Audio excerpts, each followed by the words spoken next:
เอาคำว่าธรรมะเจดีย์เขาบ่เกี่ยวกับศาสนาใดศาสนาพุทธบ่ฮินดูอิสลามพราหมณ์หรือเอ่อคริสต์ก็แล้วแต่ย่อมมีความจริงในตัวเองทั้งเบิดบอกว่าธรรมะนี่เป็นเรื่องความจริงของทุกชีวิต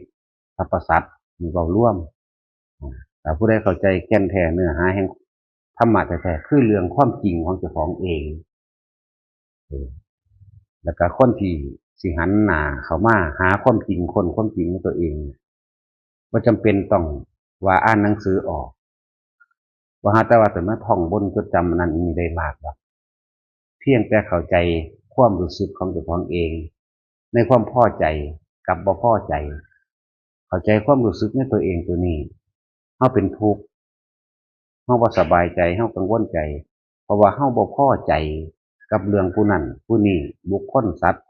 สิ่งของบ่ได้ดังใจนี่หนึ่งเด้